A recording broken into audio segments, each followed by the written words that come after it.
Hello, everybody, and welcome to Narrative Live on a Tuesday evening at 7 p.m. on the East Coast to 4 p.m. on the West Coast and a little bit after midnight in Jersey. Thanks for staying up with us, Stuart Syvret, the state senator from Syvret, previous state senator.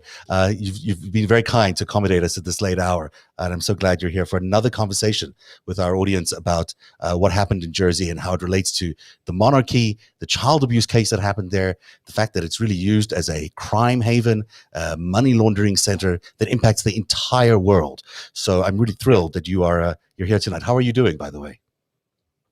I'm okay, much the same as usual. It's a difficult kind of war, that we're involved in. But I'm constantly buoyed and encouraged by the amount of international support I get from other campaigners and people like yourself and others who and it's we live in very interesting times, unique times in so many ways. I mean, this is of course the 6-month anniversary after the attempted insurrection, which was a moment of, I'm still not sure most people actually quite yet got their heads around, certainly on this side of the pond, just or this side, I would say, serious it was, just how serious it was. I mean, literally, I watched that unfolding live, and I knew then that we were watching basically civilization hanging by a thread. Had the insurrectionists succeeded, frankly, America would be, in the pits of civil war right now, and the enemies of the West would be, doing what we expect them to do, and it could very well have been basically the end of the Western Enlightenment project. That's how serious it was. I think you're right. Not only that, I think we are still in an information civil war. I don't think we're out of it. And I think that was one act of that information civil war, but surely there's lots more to come. Apologies for the noise in the background there. But, that's no the reality of what we're dealing with here is that the old world, as it were, the autocrats and the, some would say even the monarchists are at odds with democracy, and we are beginning to see that conflict bubble up in a way which is becoming very real in terms of lives and in terms of events, as you described on the 6-month anniversary of January the 6th, that attempted coup that happened. I call it an attempted coup. People might call it other things, but we've done an extraordinary amount of investigating here on Narrative with an incredible amount of people who are working journalists, but also citizen journalists, and just to give people a sense of how far we've gone in this investigation. It's been so has so many tentacles. We've did maybe 16 hours so far of full investigations, and it's gone through things like first identifying when the conspiracy was announced, or at least begun to be discussed publicly, which was around September 10th, so early last year. Then we looked at what Miller, the defense secretary, and Michael Flynn, what they were doing, and Charles Flynn, what he was doing inside the military, delaying the National Guard for who knows what reason. It's still unclear why the National Guard was delayed for so long. We've looked at who the key plotters are. We've identified Stone, Alex Jones, and others. And we've also traced the whole thing back to the the Council for National Policy, which is a very important organization in the United States, which is sort of working towards creating a theocracy in the United States. Plus, we followed the money. We've gone all the way to all the domestic suppliers of the money, like the Publix woman down in Florida, but also the Moonies, of all people, who are supporting this organization called AON, which is a news network here, runs opposed CNN, and is running basically propaganda for the Moonies. And there's also indications of Chinese and Asian money flowing into the Proud Boys. It's really unusual. On top of that, you've got this QAnon thing that we've exposed along with so many great people on this show. And of course, the case against Roger Stone we've discussed.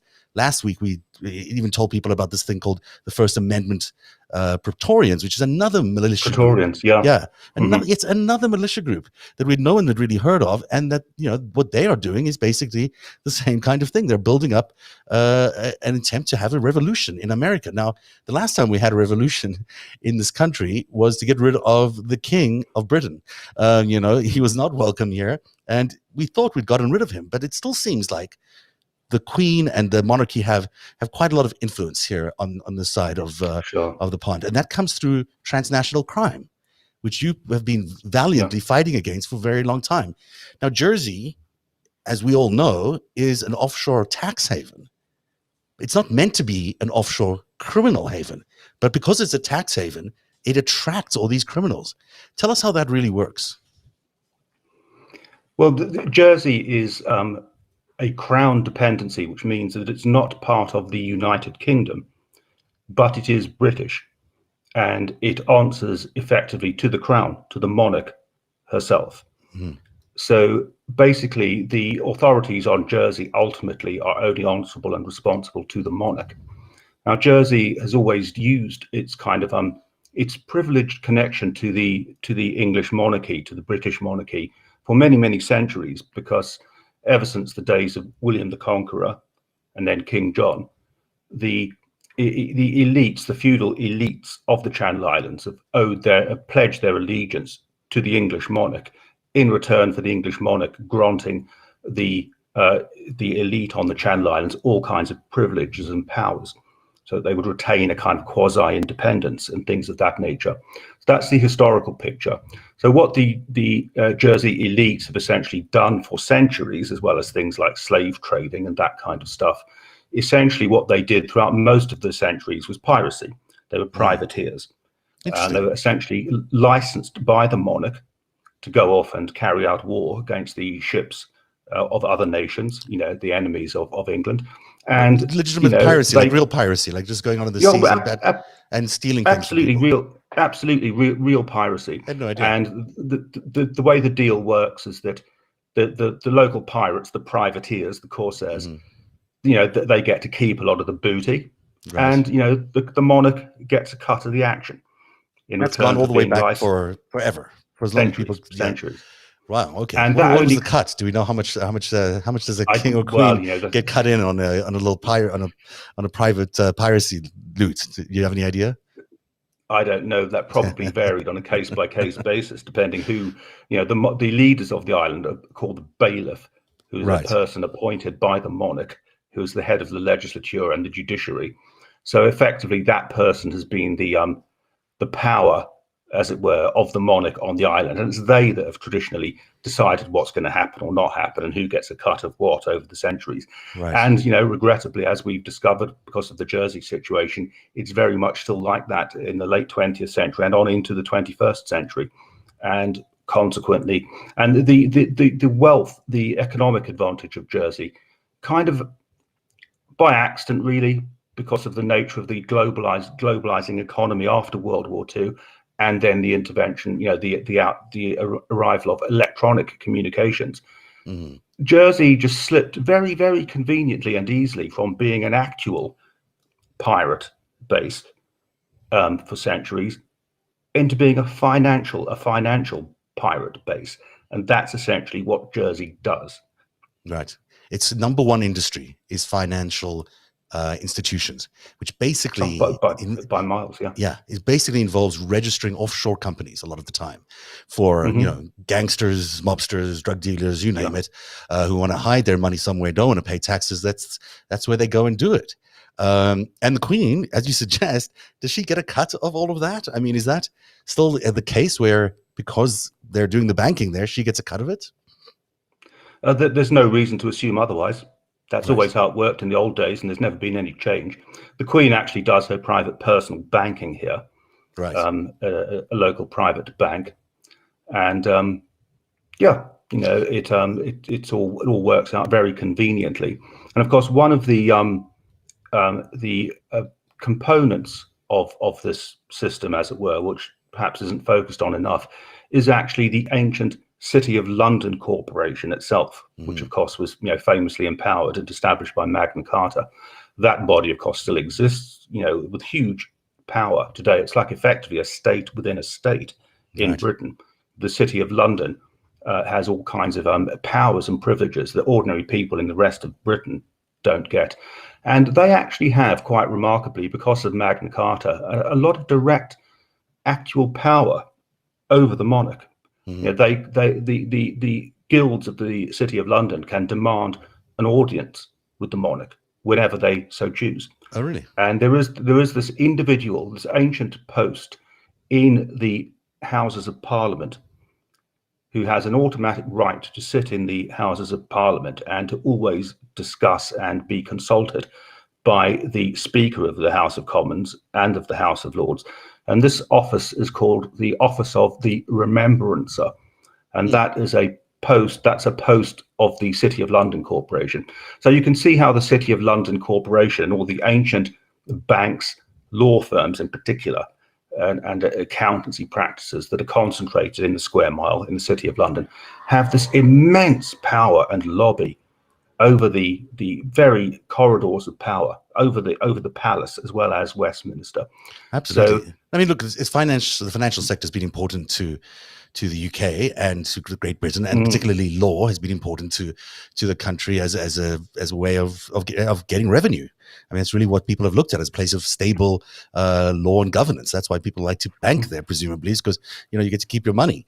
Now, is the Queen aware of everyone who's investing in the island? Probably she knows some of it. She doesn't necessarily need to know all of it, but she might be getting a cut of it. That seems very, very likely. Where it connects so interestingly for me is you are most notably known for raising the alarm around the child abuse scandal that happened in Jersey, involving Jimmy Savile particularly, but also involving a whole lot of other people on that island. And you paid a pretty hefty price for that personally, and we'll discuss a little bit of that later on. But tonight, for the first time, we're going to take a look at the Queen's response to you, which has never really happened before, at least response to the scandal and the complaints around the scandal. Response to the scandal, yeah.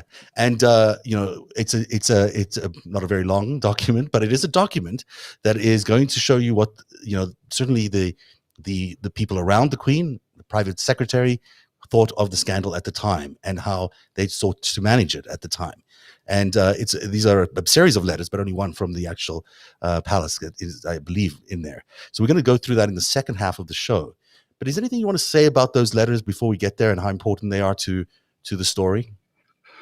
Well, but believe it or not, there are a few good, honest lawyers around. And, we have one in Jersey, at least, Advocate Philip Sinnell, who was aware of these atrocities. He took after the issue got raised, he recognized fairly early that these were true and legitimate concerns. So he followed, the saga and did what he could to try and help the police under their good leadership then, and to try and assist people like me and others. But of course, ultimately, he was met by absolute stonewalled blockages from the United Kingdom, from the palace, and from the United Kingdom Justice Department. So the correspondence that you have there is correspondence that took place between Advocate Sinnell and the palace. Right. And it's clear from that correspondence, and there are a number of emails and letters in there. I mean, there's one, one signed by Sir Paul Geit, who was then the Queen's personal private secretary. That's Buckingham Palace. That was. I'm looking at that right now. Just put it up for everyone to see. They go, oh, sorry, you're holding it up in your hand there as well. But let me cut back to us so you can show them. There you go. That's that very document we're talking about there. And there it says Buckingham Palace at the top. It's got a date on it. What is the date there? The date of that letter is the 22nd of June, 2015. And so we're not talking about a long time ago. The scandal was dated back to the early 2000s, mid 2000s. But this is correspondence that happened in 2015. As recent as that. Yeah, I mean, there's another letter here too. This one was addressed to. This one came from Balmoral Castle, where the Queen was at that time. Okay, I don't think I've seen that. You can see that these two letters amount essentially to like a couple of paragraphs, which were contemptuously dismissive of what were the most profound and serious concerns. I mean, Advocate Sinnell was explaining truthfully and frankly to the monarch, who has ultimately legal and constitutional responsibility for the welfare of her subjects on the Channel Islands. He was explaining to her the utter corruption in the Jersey judiciary, which we'll perhaps come on to a little bit later, but explaining how so many vulnerable children had been abused, how rapes had been concealed, how murders had been concealed, and how the powers of the crown effectively were being used to oppress and suppress not only me, but also the former police chief, Graham Power, the former deputy police chief. And these are the most serious of concerns that were being raised, about child abuse and, the death of Advocate Sinnell describes the death of Daniela Jarman, who, if you cast your mind back to the BBC Storyville documentary, Daniela actually is one of the people who appeared in that documentary. That footage was filmed with her in 2008 by BBC Panorama, who I eventually succeeded in getting interested to come and try and expose some of the Jersey cover-ups. Daniela was, I'm as certain as I can be, she died in, I think, December 2015, and bluntly, she was murdered. She was one of at least 2 people to have been murdered who were closely associated with the child abuse investigation. And what makes you say that? What makes you say that it was a murder? Because she didn't have any serious health concerns or other issues at the time. She was a profoundly problematic witness to the Jersey establishment, who were running a fake public inquiry at the stage, which she had given evidence to. But they knew perfectly well, because she was publicly a public figure for survivors, and she had been interviewed in the Panorama program. When the public inquiry report came out, and it ended up being pretty much fake, and full of mendacity and omissions, and it had constructively, illegally excluded me from giving evidence to it, through a variety of methods. Daniela wouldn't have taken that quietly. She would have been the media condemning the quality of the report, and in particular, she would have been condemning the transnational mobster law firm, basically Appleby Global, Applebee's, who were fundamentally involved from the very, very get-go in oppressing and obstructing me from late 2007 onwards, and then were responsible for all these trumped-up data protection charges against me, which ended up having me becoming Jersey's first political prisoner since the Nazis got thrown out. So Daniela was a huge, huge problem to them. And also your colleague in arms in this thing. I mean, it sounds like she was the person who was fighting closely with you in getting this attention out there. That must send a chill down your spine in terms of your own concerns. The abuse episode, she was one of a number of children, orphans, that were in the infamous Blanche Pierre group home, and they were absolutely, for a period of years, basically tortured and abused and molested in all kinds of psychopathic ways by a couple, Jane and Alan Maguire, who were running the place, clearly unmitigated psychopaths. And this was throughout the late 1980s, and the Jersey authorities knew about this and repeatedly turned a blind eye to the abuse. So you can see, for that reason, Daniela was a dramatically important witness. And it so happens that the very last night of her life, she was out socializing at a place in Jersey, the Radisson Blu Waterfront Hotel. And for that reason, I can't go into further details for legal reasons, because they'll just put me in prison again. But it's fair to say we've all got a pretty good idea who they got to kill her. Oh. It's such an unbelievable situation you find yourself in Jersey, because you think of the United Kingdom or Great Britain as a place where there's a lot of, political freedom and freedom of speech and freedom of activity and association like this. But those letters that we're going to go through later on, and what you're just describing here now, almost describes a place that is as draconian as Belarus is today. I mean, it's Belarus is today. It sounds like, an autocratic, dictatorial environment that you're living in. Sure. I mean, the way I try to describe how Jersey works to people is that, to look at Jersey from the outside, it looks very kind of middle class and respectable, and well governed. It looks neat and tidy, and it's got a low kind of street crime rate, and it appears to have a legislature and a judicial system and a police force and a prosecution system, all the normal components of a functioning state. But in truth, all of that's fake. All of that's just window dressing, just stage props. It's all a Potemkin village. Jersey is a pure feudatory. It's a pure feudal monarchy still, and just like European states were in centuries gone by. And because of the inherent vulnerabilities that a monarchical system has to corruption and all kinds of pushing and pulling influences by various factions of courtiers, in the modern era, with so many billions of dollars flowing around the world so quickly, it was very, very easy for the monarchy's powers to become completely abused, corrupted, captured, and essentially Jersey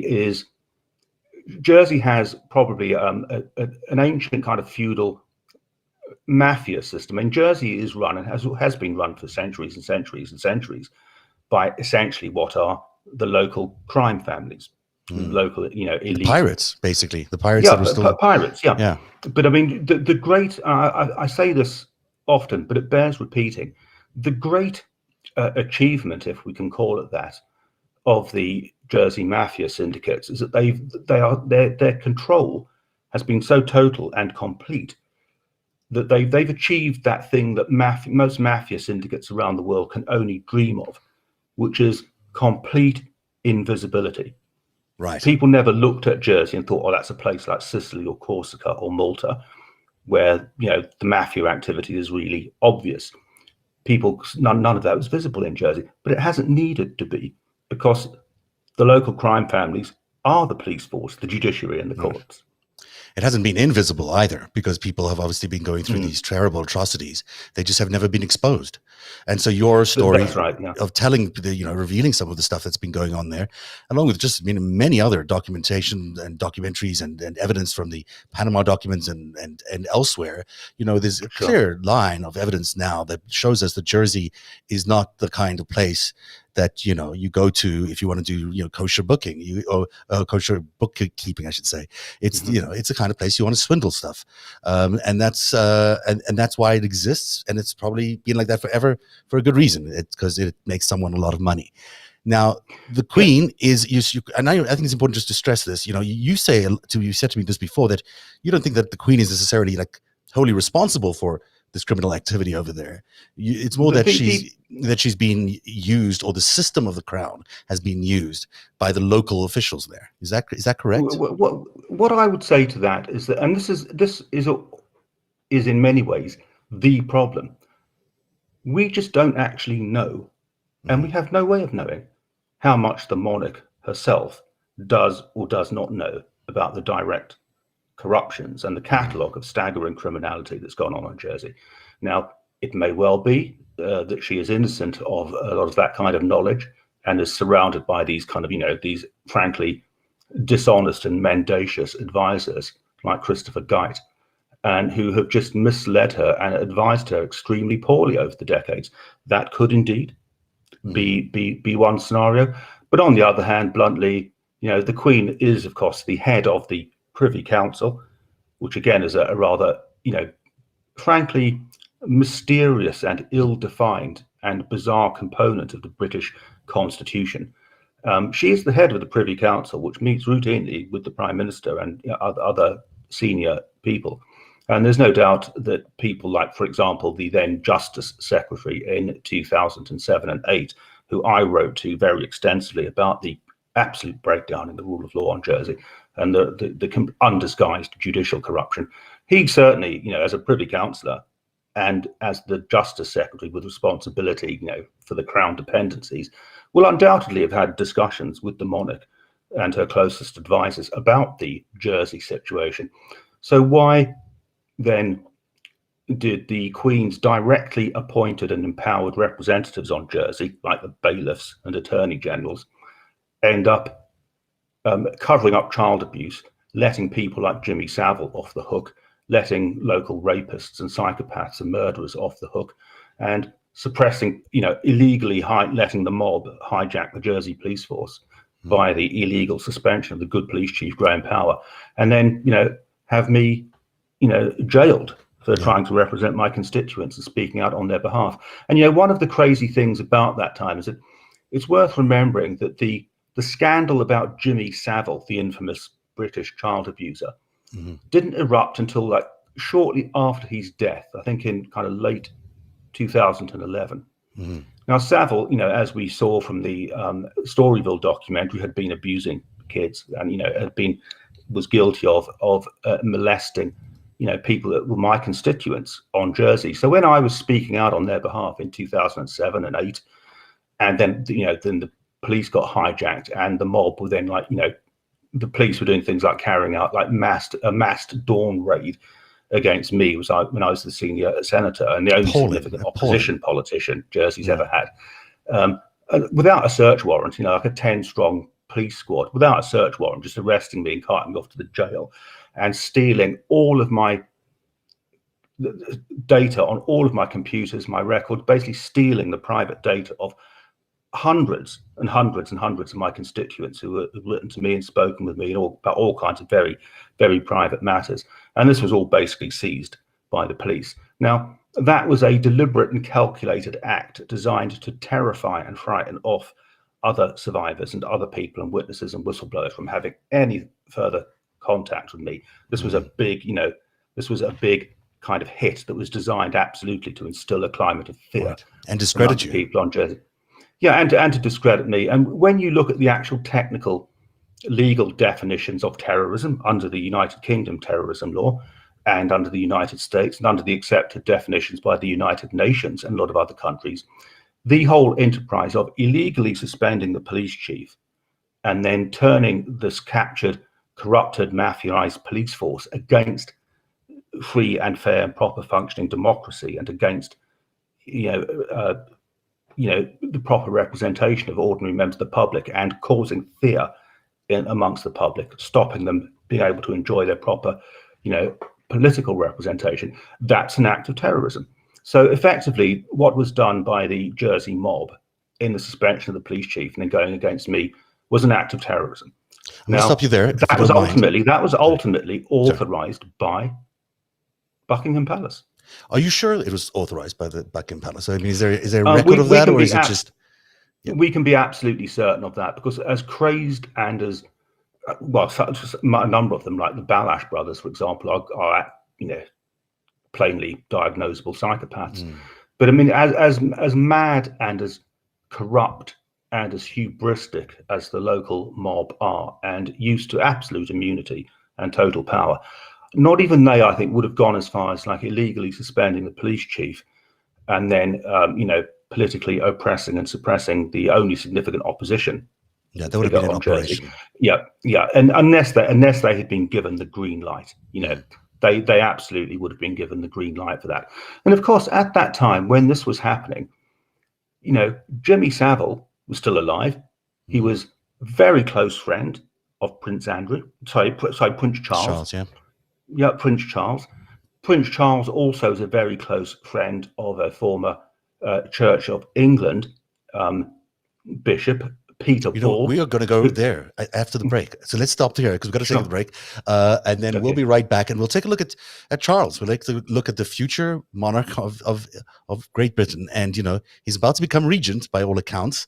So he will be in charge. And he has lots of connections to various scandals involving child abuse. And that comes up after this break. We'll be right back. Now that summer's almost here and COVID is almost gone, this may be a good time to get some things off your to-do list, like maybe getting life insurance.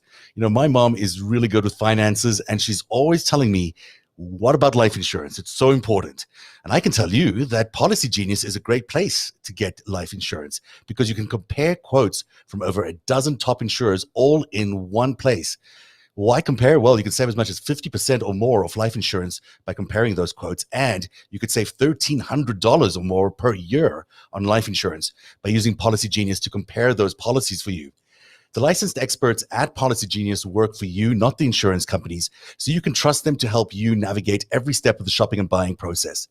That kind of service has earned Policy Genius a 5-star rating across thousands of reviews on Trustpilot and Google. This is how it works. Getting started is really easy. First, you head to policygenius.com, and in minutes, you can work out how much life insurance coverage you need and compare personalized quotes to find your best price. When you're ready to apply, the Policy Genius team will handle all the paperwork and scheduling for you. Policy Genius never sells your information to other companies, and that means you don't have to worry about your privacy, and they don't add extra fees. Policy Genius. Head to policygenius.com to get started right now. Policy Genius. When it comes to insurance, it's nice to get it right. And welcome back. You're watching Narrative Live. Stuart Syvret is our guest from Jersey, the island of Jersey, off the coast of France, as it were, actually. you had a bit of an incident there earlier on this year, didn't it? Wasn't the British monarch sending her navy over for a couple of days, and there was an incident involving the French? What was going on with that? Well, again, that's a consequence of I guess what we could call, our version of the Trump nightmare over here on this side of the pond, which of course is Brexit. The absolutely deranged and completely destructive and damaging withdrawal of the UK from Brexit. Because of that, all kinds of consequences have happened and are going to happen even more dramatically and damagingly to Britain. But one of those is that the existing EU fishing agreements kind of got, scrapped, as it were. So the French, the Jersey authorities decided that they were going to revel in this new power and decided to rip up the fishing agreement and exclude lots of French fishermen who had traditionally fished in our waters out of it. So the French, of course, weren't having that. So they sent a flotilla of their fishing boats over to kind of, blockade St Heliers harbour as a protest. And in response to this, the ridiculous stunt by the idiot Boris Johnson, these awful government, they sent a couple of Royal Navy destroyers over. So it was comedy gold. It's comedy gold, but it does add up to a lot of what we've been saying on Narrative and elsewhere with all our colleagues on Twitter, that this is a part of a giant transnational mob that's taking over the world, or at least trying to. So when you look at things like Brexit and you look at things like Trump and you look at, these are significant elements of this transnational crime organizations that are invading our institutions and invading our countries and overtaking them to some extent. And Brexit is a perfect example of that. I mean, this is not anything anyone really wanted, except for maybe Putin. I can't think of anyone else who really would have thought if this was a good idea. And it's important to remember that there in Jersey is a lot of Russian mob money, because in fact, that's where they like to do a lot of their banking, because there's a lot of very wealthy oligarchs living in London, some of the richest. And I think about Abramovich in particular is one, probably the richest in London. And so you've got these elements that are you can call them oligarchs, but they're also transnational criminals. And so this is not just let's have a skirmish about boats and whatever. It's a fundamental shift in power that's taking over our institutions, taking over our justice systems, and replacing it with this bizarre feudal system, as you describe it. It's a system that we don't recognize from the modern era. It's a system where, if you're Prince Charles, you get a set of rules. If you're Donald Trump, you get a set of rules. If you're anybody else, no, you don't get those rules. You have to have much stricter rules to follow. It's sad. I've said to people in America and Americans and others. I've said this very often. America and Britain, the broad populations of both of our nations, regard each other as allies. We imagine Britain and America, where when the chips are down, we'll stand shoulder to shoulder, as we did in 2 world wars. So there's this kind of naive view that Britain, therefore, is a natural and strong ally of the USA. Well, most of the British people may well be, and a lot of the ordinary aspects of the state. But I've no doubt whatsoever that when you get down to the real British power elite, since the American Revolution, I don't think they've ever, frankly, accepted the constitutional political settlement of the United States, and have hated and feared the idea of a lawful constitutionalism system, greatly preferring the maintenance of monarchy. So today I've got no doubt at all that a substantial part of the British traditional elites, the landowning elites, they would much rather bluntly ally to Putin, and they would rather see Putin's de facto monarchy succeed and the constitutional democracy of the USA fail and get weakened. And I've got no doubt at all that there's been an element of that in the British elites. There was a narrow faction of the British elites that kind of welcomed, the arrival of Trump on the scene, which was absolutely a ridiculous thing to do. Including Prince Charles. I mean, there's these incredible photos of him chumming up with Donald Trump and with Melania in a way that you didn't see from any of the other members of the royal family. And, it seems to me that they were quite close, at least if not, closest friends, they were close ideologically in a lot of things.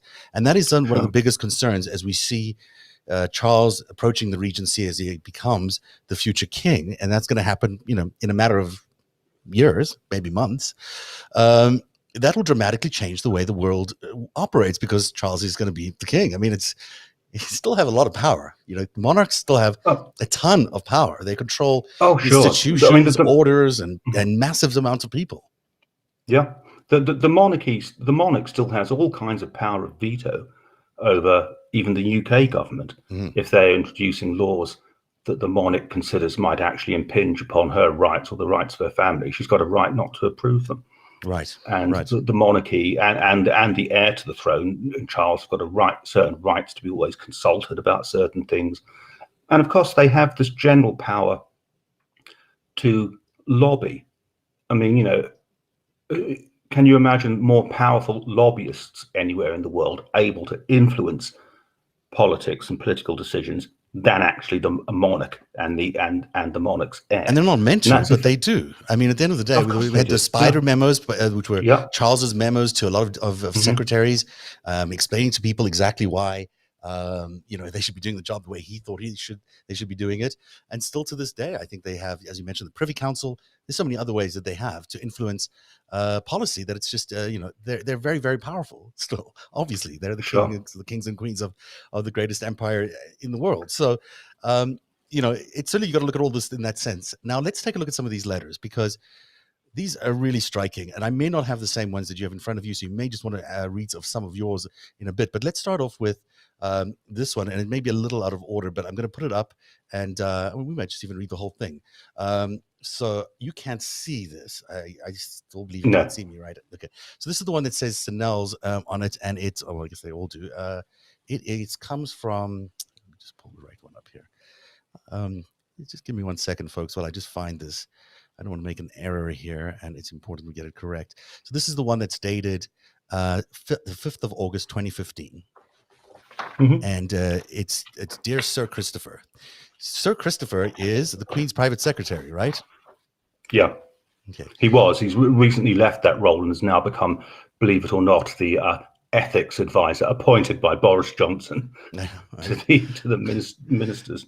We're going to discuss that in a little bit. But so let me read this to you. So thank you for your letter, 22nd June 2015, which letter states that I am asking Her Majesty to intervene in the island's domestic affairs, which I am not doing in the manner you suggest. Your letter further suggests that I should refer William Balhash, is that how you say it? I might say it wrong. Balhash. Conduct to the island's authorities that I have in some way been dealing with the Ministry of Justice Crown Dependencies team. So explain that to us, because there's a Crown Dependencies team that everyone has been referred to for a long time, right? To deal with these things. I mean, technically the UK government has always, although the Crown Dependencies have got a certain degree of independence, as we've already discussed, ultimately, constitutionally, it's always been clear that ultimately the UK government does have ultimate responsibility for good governance, the proper rule of law, and human rights on the Crown Dependencies. Now, that used to be held by the Home Office, but for some mysterious reason, again, without any consultation with the people of the Crown Dependencies, some years ago, that responsibility just got suddenly moved over to the UK Justice Department. It's been like a hot potato. It's been moved around from one office to the other. And really nothing happens while it gets transferred from side to side. No, I think it was a very clear decision, because the people that hold all of these crown posts on Jersey are always lawyers and the local judiciary, and they've always had very, very close connections with London lawyers, like 7 Bedford Row, for example, and they've had all kinds of direct and long established contacts with the English judiciary. So I'm no doubt about it at all that it was rather problematic, and getting it more so for the local authorities to be technically answerable to the Home Office, which has a law enforcement role. So they greatly preferred to suddenly go over to the Justice Department. So that change was made. Now, who was involved in that? that's a mystery in and of itself. But the mere fact, I mean, it's indicative of just how rotten and corrupt and problematic the crown dependency situation is. When you're talking about the administration of justice, you're dealing with, in theory at least, of any parts of the state that should be impartial, objective, neutral, not involved in partisan and controversial political issues, then that's the Justice Department, right? The Ministry of Justice should be absolutely the last department of government that's got anything to do with really controversial, dubious, illegal and sleazy things like, protecting mobs on the crown dependencies. So you have to scratch your head and ask, what on earth is a Justice Department doing, having responsibility for the fundamentally problematic mob turfs of the tax havens like the crown dependencies? Good question. Really unbelievable. Let's continue reading here. So I would like, do you have in front of you? Maybe you could read this, the rest of this. You might know the names better than I do. If you're not, I can just keep going. Yeah, you just read out the bits you want to read out. I would like firstly to draw to your attention that there is a direct and indirect body count as a result of the matters which I am writing to you, and more particularly as a result of what I and others see as a breakdown in the rule of law consequent upon the island's abandonment by its monarch. There is an additional unquantifiable toll in human misery that stems from the matters which I am raising, and the fact that nobody has done anything effective since Dr. Philip Balash resigned, in quotation marks, soon after his infamous Liberation Day speech. Now, these are massive accusations that have been, as late as 2015, we're not talking about a long time ago, leveled against the Queen and the monarch through her private secretary then, Sir Christopher Gate. And it's these are stunning. Firstly, he talks about the body counts. So he's suggesting that what you were suggesting at the time, the murders. And then on top of that, the breakdown of rule of law.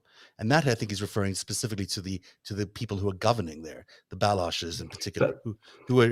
That's right. The Balash brothers are a traditional Jersey crime family stock, a couple of local mobster lawyers, and Philip Balash got to become a crown officer, that is directly appointed by the monarch via what is called her letters patent, which is her conferring, a letter authorizing power on her behalf. So all of the Jersey Crown officers, which includes people like the Solicitor General, the Attorney General, the Deputy Bailiff and the Bailiff, and a couple of others like the Lieutenant Governor and the Dean, they're appointed solely and expressly by the monarch.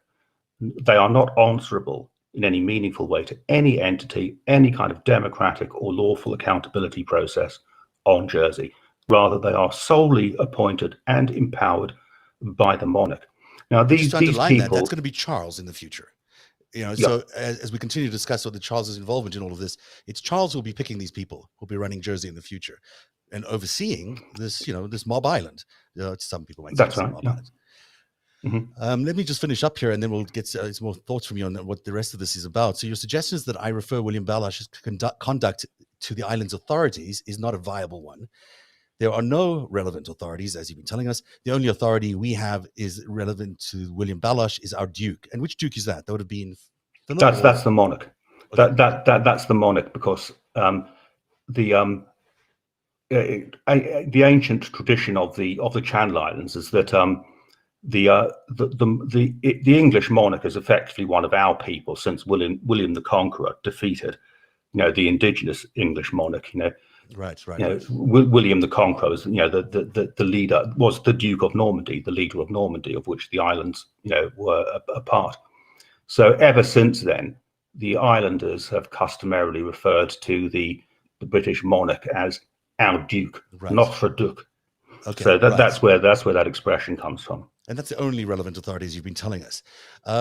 So that's an interesting letter. It goes to Sir Gates, and we'll show you who he is in just a second. But I thought I might as well read another one here from, this is, again, Advocate Philip Sinnall. This is, I don't have the date on this one, unfortunately, but it might be obvious as I'm reading this to you when it was. So, and this goes on to talk about Sir John McCall. Who's John McCall? He was I think at that time, he was one of the lieutenant governors. The monarch appoints her lieutenant governor, to the island for a period. I think it's 4 years or something like that, and is their term. And there've been they come and go. There's been a number of them involved in all this over the years.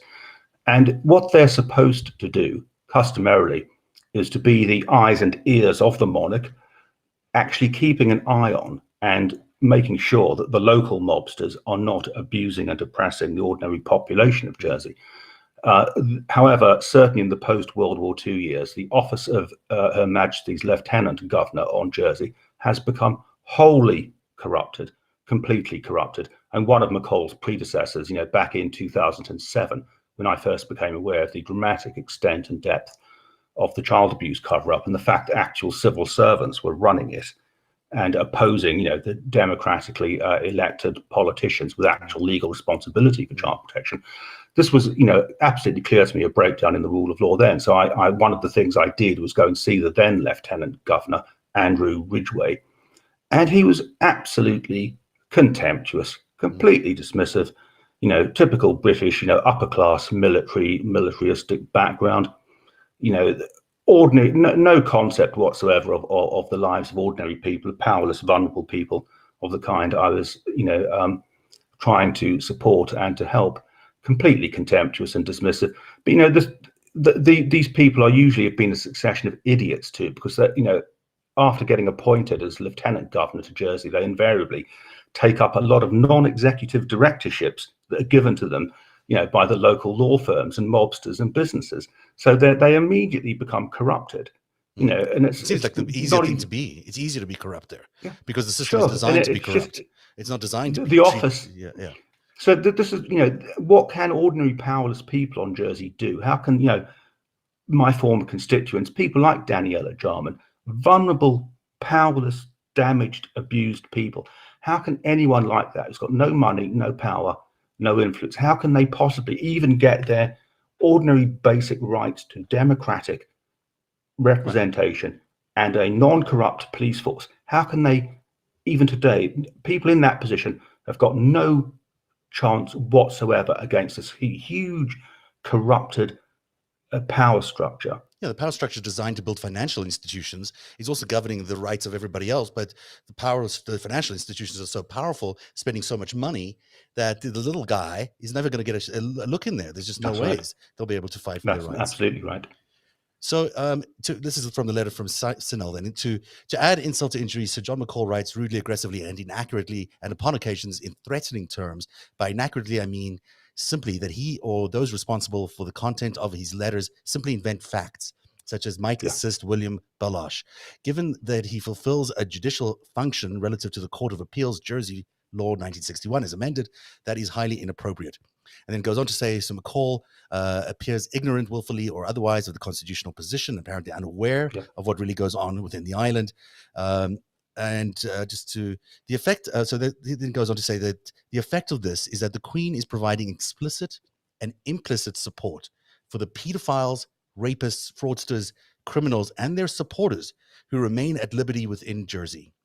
That is the effect of an uninformed, uncaring, or ineffective monarch. In power vacuums, evil grows like a weed. Boy, those are strong words, and that's right. Needed in this case, and really echo what you've been saying for a long time. And it's important, because some people say to me about you, "Oh, he's been saying this for years." And of course, you have been saying it for years. I have, but I'm right. It doesn't make you wrong. I've been right all along. But these are powerful words going directly to Buckingham Palace. And, in short, we in Jersey are Her Majesty's subjects, but we have been abandoned by her to the wiles of her unworthy appointees. Now that Her Majesty is without doubt truly aware of the position. So he, like you, believes that the Queen knew about this, knew everything that was going on at this time. This is probably 2015, the same period of time. I hope that it will not be long before effective steps are taken without the necessity to involve further persons or agencies. Powerful stuff. Very direct, very straightforward, and the response he got is kind of stunning. The response he got is kind of stunning. So this is the letter one of them that you held up there, and I don't know which one of them it is, I'm afraid. So let's just compare notes here quickly. I see the one 22nd of June 2015. Yeah, the one I have, well, I think the most relevant one is the one from Sir Christopher Guyte. Yeah. 22nd of June 2015. Yeah. Okay, so that's the one that we'll read out now. So this is, Dear Mr. Snell, thank you for your letter of 6th of May alleging widespread corruption in Jersey and inviting Her Majesty to intervene in the island's domestic affairs. I understand that you have been in extended correspondence with the Ministry of Justice Crown Dependencies team on these and related matters in the past, and that you have been provided with advice about making a complaint in respect of the bailiff, should you be concerned about his actions. There is very little I can add to that advice, other than to state that the allegations you make would be a matter for the island's authorities to investigate under Jersey law. I would certainly suggest that any evidence you may hold in relation to criminal activity be reported to the appropriate authorities. Yours sincerely, Sir Christopher Guyte, the Private Secretary of the Queen. Now, and of course, what he's suggesting there is that we basically, the only avenue of complaint we have is to complain actually to the people, the very mobsters that are responsible for the breakdown in the rule of law that we're complaining about, which of course is an absurdity. It's an absurdity, and it's a circular, justice system, obviously, that they know exists, and they know it'll go anywhere. So he's basically telling you and all the victims of the child abuse and all the victims of the rape and whatever other crimes have been happening on the island to basically go, expletive off, because there's no other solution. There's no ways for you to find justice with the very people who are committing those crimes. Yeah, I think one of the other, just briefly, one of the other very, very interesting factors, which is dramatically revealing of the true nature of what's going on in the kind of whole, Jersey and London situation, is that, of course, when they were covering up the child abuse and protecting people like Jimmy Savile and illegally suspending the police chief and politically suppressing me back in 2008, 2009, and so on, Jimmy Savile was still alive at this time, of course. Now, all of that kind of corruption and cover-up that was carried out on behalf of people like Savile and others like him on Jersey, that was ultimately authorized and empowered by the powers that be in London. They even employed... In fact, Sir Guyte himself, here's a graphic, you can't see it, but in my research on this, it seems that Sir Guyte has been involved in covering up the Andrew aspects of the Jeffrey Epstein scandal. He was involved in covering the Savile scandal, you suggest, in Jersey, and he was involved in this other scandal, which you mentioned up earlier, which was with Peter Ball scandal, which is another scandal involving Prince Charles, where he was a friend of a bishop who was a pedophile. I mean, there's no other way to describe it, and defended him for a very long period of time, including buying him a house in the Duchess. So it's not the Duchess; it's the Duchy of Cornwall. Thank you, the Duchy of Cornwall. I apologize. So, and the letters the fawning letters that Prince Charles writes to Peter Ball are quite stunning. And he gets rebuked also around this time, in 2015, he gets rebuked by the investigation around this, who really criticized Charles for being involved with this guy, even after the fact that he knew there was a pedophile and that they were, sharing people or young men around with other bishops and who knows what else was going on there. It's quite a stunning series of claims against Prince Charles. And it's particularly stunning because Prince Charles is, of course, very close friends as well, or was very close friends with Jimmy Savile. So, you've got two pedophiles that are friendly with the future king of England, and he's protecting both of them. Yeah, and you have to ask, I mean, the Queen is generally looked upon very, very favourably by the average member of the British public, because she's been for decades and decades very, very favourably portrayed by the British establishment media. But we have to ask questions. I mean, just how bluntly, how functional, how competent are these people? Now, you might cut the Queen a bit of slack and say, well, given what she was born into and the way she's been raised, if she had certain sociopathic traits like a complete absence of empathy and a coldness and dismissiveness to vulnerable people, well, maybe that's an inevitable consequence of her bringing up. But certainly we can say certainly of Prince Charles that this man exhibits a lot of profound dysfunctions. He's fundamentally, I think, clearly an inadequate human being.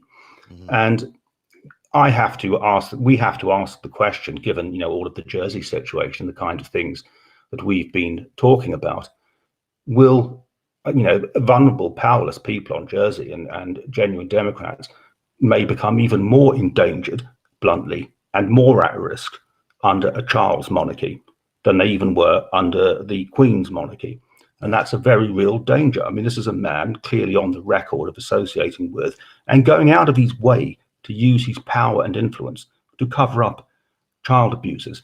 Now, this has to be of the most profound concern. And if the monarchy itself was a modern, competent, functional body capable of operating safely, it would have bluntly chosen to review itself. It would have invited the government to review the appropriateness of its current structures, the current British constitutional system, whether that needs amending to make the monarch less powerful than the monarch currently is, to make sure that they meddle less in democracy, that they don't do things like getting involved with child abusers like Epstein, or Savile or Peter Ball. The monarchy, if the monarchy was a competent and safe body, quite some years ago, it would have, sat down with the UK government, the elected government, and invited and sought a fundamental review of it itself and its structures and its habits and the safeguards around it. And the fact that the monarchy appears to have bluntly done the opposite of that and seems to have retrenched itself even more into more and more feudatory. He did respond to this. I mean, it's in fairness to the prince, he did respond quite at length. He mentioned there was 6 pages of response to the allegations around Peter Ball. And, he seems to say that he didn't know. He doesn't seem to be telling the full truth, because a BBC documentary would later find out that he did, in fact, buy a house for the bishop, and he expressed enormous amounts of remorse for what happened to the bishop and not much remorse for the victims. But he did respond. Can I just make an observation there? You say, 6 pages. You say like this was a good response. Well, I've had to write bluntly thousands of pages of often very complex, detailed and demanding and all kinds of stuff in fighting this battle. And one of the illegal, basically police state monarch authorized suppressions against me carried out by the mobster law firm Appleby Global, to whom control over Jersey's prosecution system and judiciary was basically sold by the Balash brothers. So the Crown's powers were basically sold by the Balash brothers to Appleby's. One of the occasions when I was getting, judicially harassed for my campaigning and my journalism, they actually served, I think, 35,000 pages of documentation on me. Oh yeah, I'm without any legal representation whatsoever. It was so much of the stuff. I actually had to get a friend with a van and a sack trolley to carry all of this, get all the stuff down. So the fact that somebody's written 6-page letter trying to excuse themselves and all this is just bullshit. And it is. Let me point out a really fundamental point about that inquiry. That was what's called ICSA, Independent Inquiry into Child Sexual Abuse, and that's the United Kingdom ongoing so-called public inquiry. Yet, interestingly, the authorities in London, the Palace and Whitehall, the Cabinet, and the then Home Secretary, Theresa May, have absolutely gone out of their way to make absolutely certain that ICSA, the UK inquiry, will not look at all at anything that took place in the Crown dependencies, particularly Jersey, and will not look at all at any roles any of these UK authorities and agencies, like the monarch, like Prince Charles, like Prince Andrew, and questions about how much they lobbied, their mother would all sat down to help cover up things back in 2008.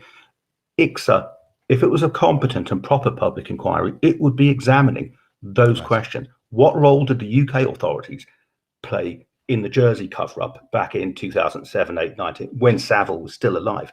But because they are not, and they've absolutely gone out of their way to absolutely firewall events in Jersey, and the Jersey establishment's done the same with any events in London. So that artificial firewall between the two jurisdictions, in many ways, basically says all you need to know. Absolutely. You know, there's something big. There was a lot of big communication and collusion and conspiracy between the authorities on Jersey and the authorities in London, and they don't want that. Look, by definition, these people are above the law. I mean, Prince Charles Yeah. and the Queen are above the law, and it's you know, there are no other people on the planet, I think, that are like that other than monarchs. So, you know, that's why they're in that situation where they can get away with this. And I don't say that's good. I think that's just the reality of why you're in a situation where, you know, finding true justice here is going to be complicated. I do want to read a couple of things from this back and forth between what Peter Ball said and then what the Prince responded, just to make sure everyone understands what the content here was. So the Peter Ball says in a letter to Charles, life continues to be pretty nasty for me, for it seems that my accusers still want to continue their malicious campaign. Luckily, they are beginning to show some of their fraudulent plans. So still claiming this is all giant made-up conspiracy. The Prince responds, I wish I could do more. I feel so desperately strongly about the monstrous wrongs that have been done to you and the way you have been treated. He goes on to say, I pray the duchy will be able to find something suitable for you, both in due course, but it may take a little time to locate it. I long to see you both settled somewhere that suits you and gives you the peace and tranquility, and not too far from here, so you can come over more easily. And I guess, sorry, there's a bit of a mistake here on the graphic. The quote ends there. So, I mean, he obviously feels very strongly about the bishop and wanted to maintain a friendship with him after these allegations came out, and had been friendly with him for for decades, really, as he was with Savile. Mm-hmm. And compare and contrast the absolute support and protection and largesse people like Savile and Peter Ball get from these powerful people. Compare and contrast that with my situation. Exactly. You know, I was opposing child abusers. I was democratically elected. Well, the only meaningful opposition figure in Jersey politics. I was the person who was leading the charge to try and protect these the child abuse victims and expose their abuse. And you know, this whole state apparatus, represented by people like Charles, basically intervened to illegally suspend the good police chief, turn the police force against me, have me prosecuted for representing my constituents and doing, you know, independent journalism, and have me put in prison repeatedly. All, you know, and I've not had so much as £5 worth of legal representation throughout that whole period. You know, the fact that, you know, the scum have had the protection of the elites, and the good guys, people like me and Graham Power and Lenny Harper, just got completely trashed by them.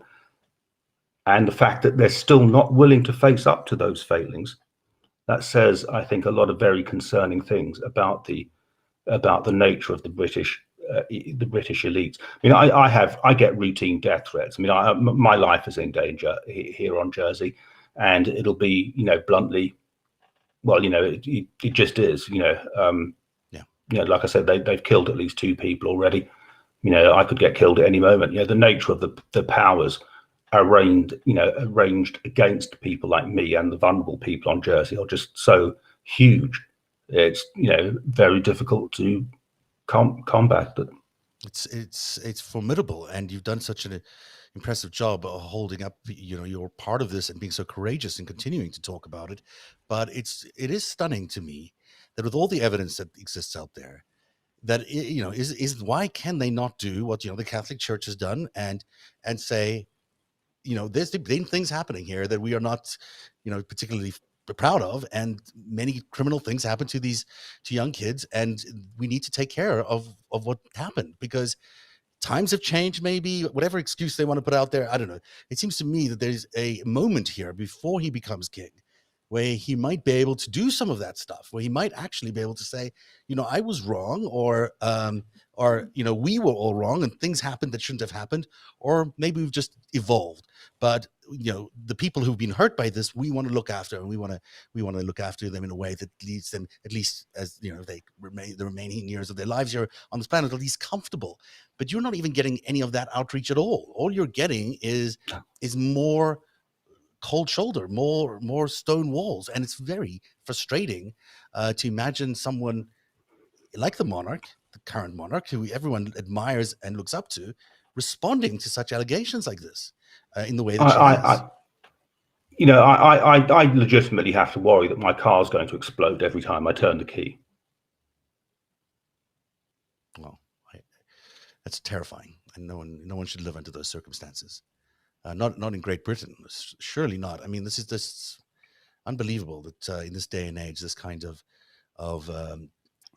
imprisonment of political thought and imprisonment of people who are doing the just things for society are still happening. And the reason I keep bringing it back, so go ahead. There are, and the authorities here, the police force and all the relevant authorities in London, in Britain, in the UK, including the security services, they know this perfectly well for a stone fact. There are all kinds of child abusers, rapists, murderers walking free on Jersey right now. Mm-hmm. And they know it. And they know it, and they know that they're not going to be arrested because it's easy for them to do. They know the authorities know it. Yeah, yes. And yes, the authorities, sure. the authorities have basically, decided that keeping that kind of situation is preferable to any kind of embarrassment or inconvenience to the British state. And this is why I think it is important that we keep raising the issue in Jersey for Americans who are primarily the audience of the show, is that there is a through line from what's going on in Jersey to the mob, the organized criminal mob, not the mob, but it was also the mob that attacked the Capitol, but the organized criminal elements, the transnational criminal elements that are invading the United States and the United States justice mm-hmm. system. There is a connection there, which we cannot ignore, related to the powers that allow these offshore havens to exist. And in this case, that offshore haven exists because of the Queen. Now, there's others that mm-hmm. exist for other reasons, but as we tackle this enemy that's creeping into American democracy and threatening to destroy it, we have to look at who's enabling it. And in some regards, there is people like the Queen, but also other jurisdictions as well. But it's not something we can ignore, because if you ignore it, as we've done maybe now with Donald Trump's criminal cases, we'll see where that goes, but hopefully he does face justice. But if we keep letting the system continue, nothing's going to change at the end of the day. Yeah, there's a huge amount of corruption facilitated by tax havens in generally. Britain is not alone in this. A number of other large nation states have small, little tax havens, hidden under their wings. But Britain is by far and away the worst offender here. Britain has got a number of kind of what they call overseas territories, like the British Virgin Islands, where Epstein, hang out, and all kinds of dodgy stuff gets done through the British Virgin Islands. I mean, a lot of the mob money that's made through drug importation into like Florida, from the drug cartels, that used to be, a lot of it still is, but the great majority of it back in the day, in Miami Vice kind of era, that was going through the British Virgin Islands, was where that was getting laundered. And when the US authorities started to crack down and get more effective in stopping that, then that trade, that money laundering trade that was going into the BVI, simply moved across the pond and came into Jersey predominantly. Right. And it's that money. It's also arms trading. I mean, you see you see a lot of arms trading. And even Sir Geitz over there.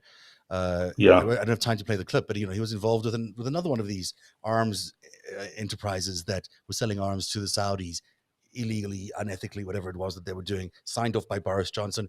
After he left the Queen's employ as her secretary, he went to work for BAE, I think it's the name of the company, as an advisor.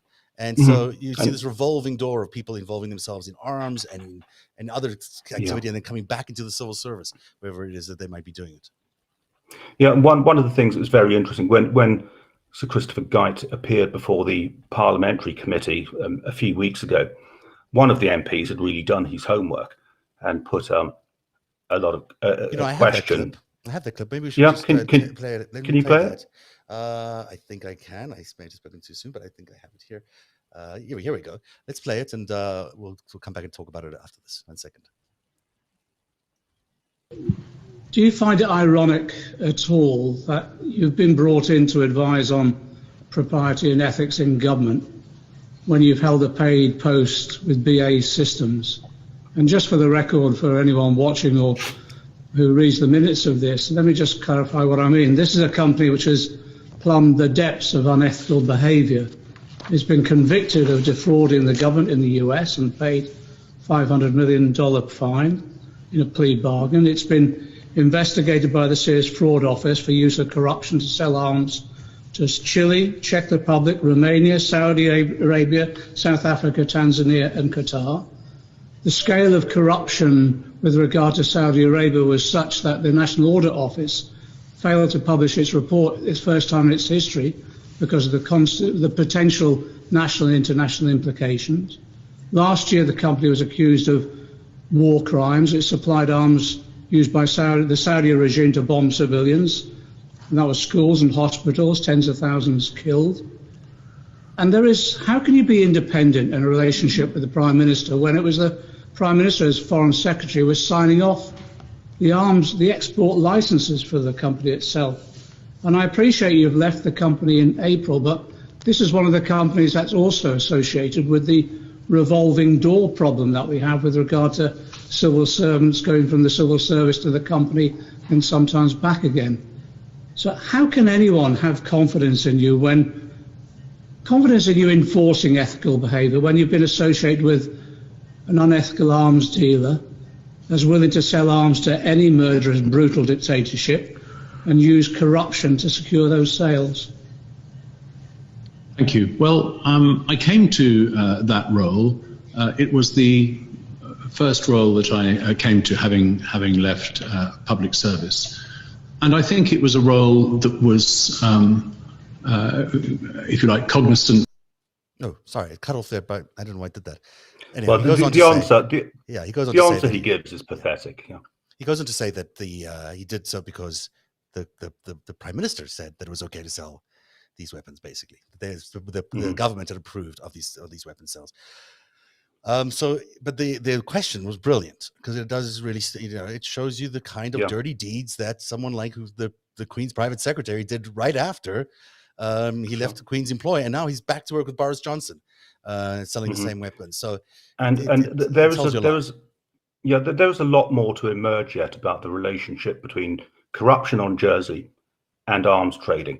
I mean, you might have read some of the Jersey offshore stuff about the corrupt local trust fund, La Hougue, that was basically manufacturing all kinds of, fake paper trails for all kinds of crooks around the world, and has basically defrauded, God knows how many hundreds and hundreds of millions of pounds and people.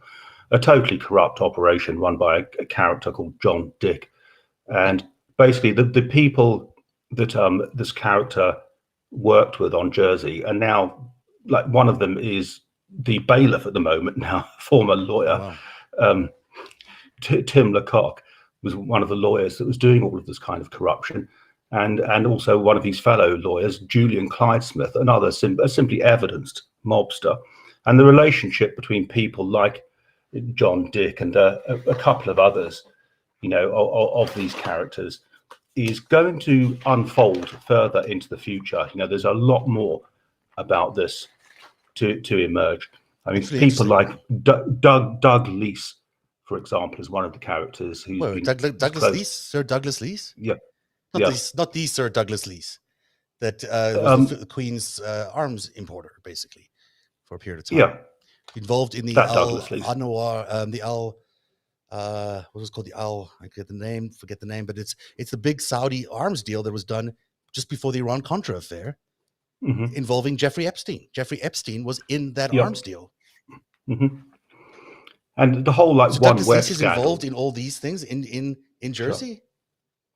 Wow. Yeah, I mean, the local law firm Augiers have been absolutely intrinsic to this kind of activity for decades, whilst simultaneously being the law firm, basically being the law firm for the Russian mob on Jersey. And certainly since I think probably before the collapse of communism, but certainly from the very early 90s, people like Augiers and people like Julian Clyde Smith and Michael Burt and Tim Lecoq and a lot of these characters were basically running kind of doing things like one of the rackets they set up was an operation called FEMACO, Financial Management Company or something. And it was basically laundering out of a Russian-owned bank that was set up in Paris. From that bank, literally hundreds and hundreds and hundreds and hundreds of millions of dollars was laundered through this Jersey device called FEMACO, which was set up by the law firm Augiers. And interestingly, all of the lawyers responsible for doing that generally then progressed on to become the members of the judiciary on Jersey and attorney generals, and basically the same people who were helping to shield child abusers and oppressing people like me. Yeah, I'm sorry to have to cut you off, but we're well over time here. I just wanted to say that is remarkable that Douglas Leese was involved in these things, and I would like to continue to follow up with you on that because I have a very long file on Douglas Leese. It's the Al Yamana deal that Epstein was involved with, and the Queen, and at the time was selling a lot of planes and other equipment to Saudi Arabia for a huge amount of commission that Douglas Leese and others, presumably Epstein, got parts of. So it's quite interesting the connection of dots there, if it in fact proves out, between Geit and Epstein and who knows who else might be involved in that. I'm going to have to leave it there though, because we have been talking for a long time, and it's late in Jersey. But I do want to thank you so much for everything you do.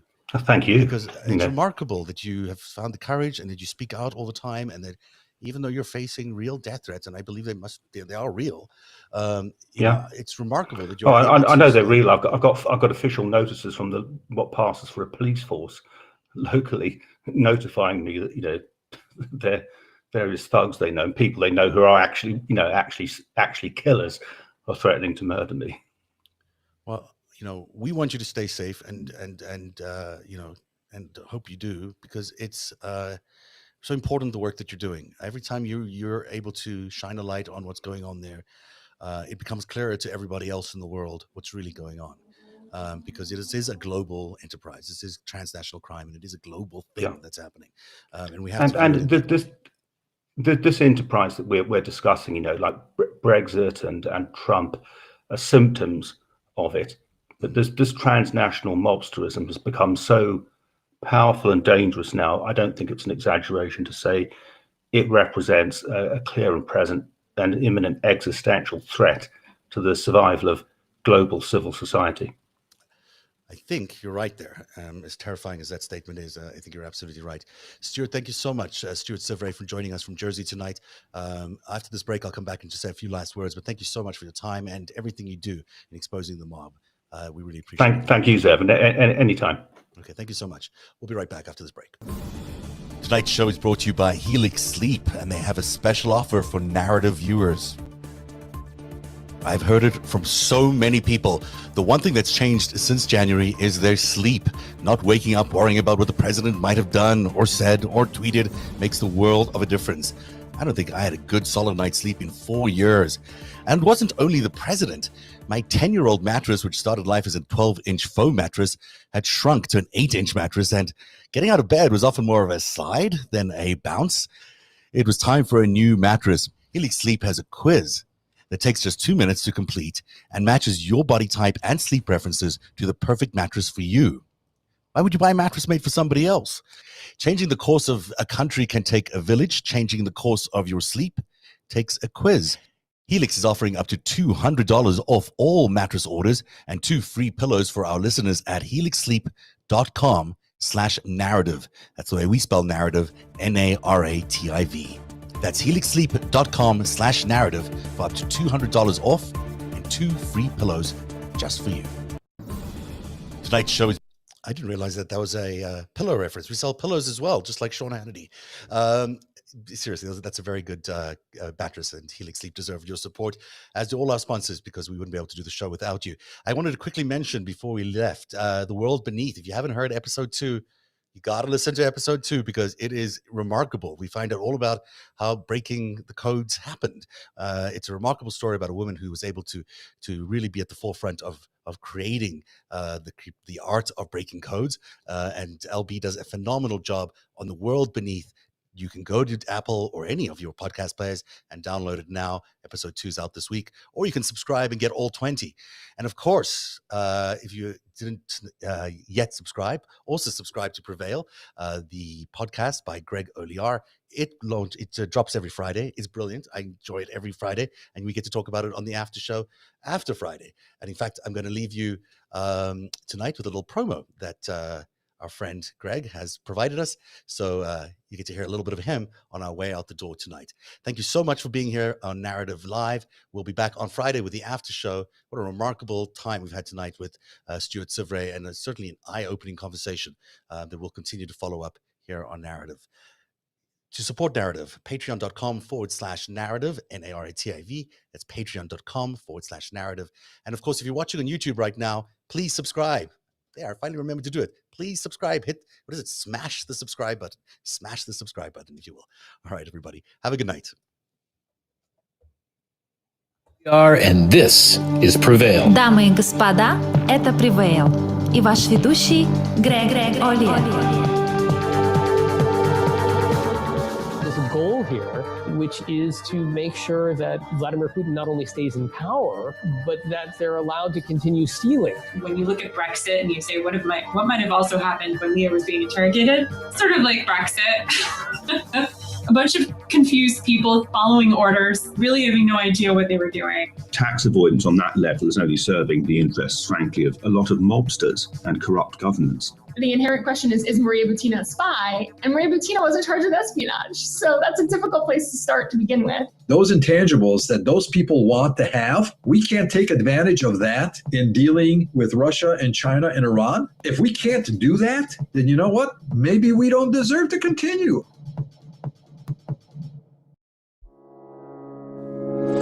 Narrative is funded by viewers like you. Support our independent journalism at patreon.com/narrative.